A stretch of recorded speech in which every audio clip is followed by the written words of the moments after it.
Agora vamos pegar outro exemplo, tá? Isso aqui não é exatamente um polinômio, tá? É uma divisão de polinômios. Então chama função quociente ou função racional, tá? Não importa o nome, né? É a divisão de um polinômio por outro, né? Aí eu quero saber quando x se aproxima de 2. Eu pensei que eu não estava gravando, mas eu estou voltando lá. Quando x se aproxima de 2, o que acontece com isso, né? Aí eu troquei o x por 2. Só que daí aconteceu isso aqui. Se você trocar o x por 2 em cima, fica 4 menos 4. E se trocar o x por 2 em cima, embaixo, 2 ao quadrado, 4. Menos 2 vezes 4, menos 4. Fica assim. E aí ficou 0 sobre 0. Aí, se fosse nas nossas aulas normais, né, sem ser aulas de limites, né, você ia falar assim, impossível, né, porque o denominador não pode ser 0, né, então não existe divisão por 0. Quer dizer, 0 sobre 0 pode dar qualquer resultado que a gente quiser. Só que é o seguinte, né, isso é um limite, tá, o x não é 2. Eu troquei por 2 pensando no que aconteceria com isso, né, quando o x se aproxima de 2, esse número se aproxima de 0, mas ele nunca é 0, porque o x nunca é 2, né? E esse de baixo também, né? Quando x se aproxima de 2, isso aqui se aproxima de 0. Então, essa observação minha aqui, isso não é uma divisão por 0, porque nem o número de cima, nem o número de baixo são 0, eles são muito pertinho. Tá? A gente consegue, quando se aproxima do 2 lá, quanto mais você chega pertinho do 2, mais esses dois números chegam perto do 0. E nem quer dizer que eles são iguais, tá? Então, aqui poderia ser assim, 0,002 e embaixo 0,01.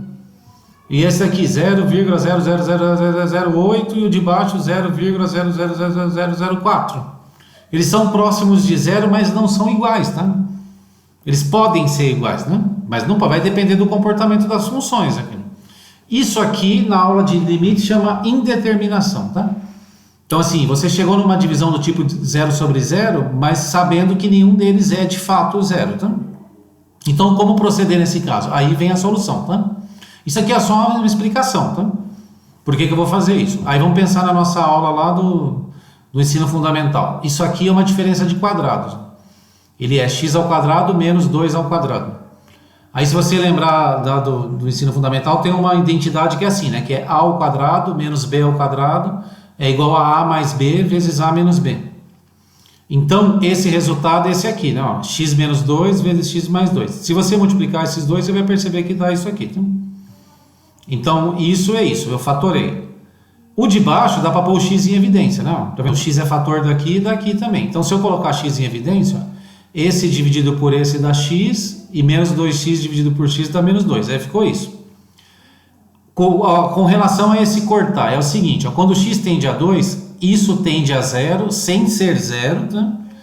E esse tende a 0 sem ser 0 também. Mas acontece que o número de cima é igual ao número de baixo. Então, se eu dividir um pelo outro, eu só vou ficar com essas duas partes aqui, Tá? Então, por que eu estou cortando aqui, né? Porque eu sei que isso não é 0 e nem esse é 0. Porque para isso ser 0, o x precisaria ser 2. Então, esse limite é equivalente a esse aqui. Agora, você vê que se você trocar o x por 2, não fica 0 sobre 0. A gente vai trocar, tá? Se x tende a 2, o x mais 2 tende a ser 2 mais 2 e o x tende a ser 2. Então fica 4 sobre 2 que dá 2, tá? Então essa divisão 0 sobre 0 nesse caso dá 2, que indica que o número de cima, embora ele seja muito pequenininho, ele é muito pequenininho e perde 0, tá? Ele é o dobro do número de baixo, tá? Esses são os probleminhas mais emocionantes para fazer, assim, arrumar soluções para isso, tá? Então quando acontecer isso, quer dizer que tem solução limite ou ele não existe. E aí você vai ter que partir para conhecimento algébrico, tá? Essa é a missão de vocês na lista que eu vou passar, tá? Quando não acontecer isso, a solução é direta. Quando acontecer, você vai ter que brigar para fatorar e para justificar se tem ou não limite. Nesse caso tem, tá? Se eu construir esse gráfico, né, no GeoGebra, mas só faltam 20 segundos para acontecer isso, né? Você vai ver, isso aqui vai dar uma reta, tá? Não vai dar uma reta não, vai dar uma x mais 2 sobre x, o x não pode ser 0, tá? Vai ter dois ramos, mas você vai ver que quando o x tender a 2, essa expressão vai se aproximar do 2 no y, tá? Bom trabalho para vocês aí, boa semana, boas férias.